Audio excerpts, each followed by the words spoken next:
Well, not often we start with the back of a dinner plate, but we thought we'd start with this one from the rear. Churchill, very characteristic, black line marks, English tableware, ironstone, microwave and dishwasher safe. Those are late 20th century Churchill marks. And the design on the front of this 10.5 inch dinner plate in a lovely red and white transfer print.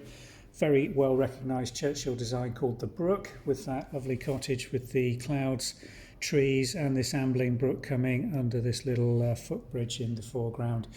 Nice hatching all around the outer rim on this with rotated rib moulding. 10.5 inch this. They did make them in a variety of different sizes, so if you are buying this to add to an existing collection of the Brook by Churchill, do give them a measure just to make sure. We've had them in 10 and 1/8 inch, 9 and 5/8, 9 and 7/8, and they come in a variety of colours as well. This is the red and white version, which is the rarest, also blue and white, which is the commonest, and I think they made a few in green and white, which are quite difficult to find. So nice to mix and match. Do check the measurements.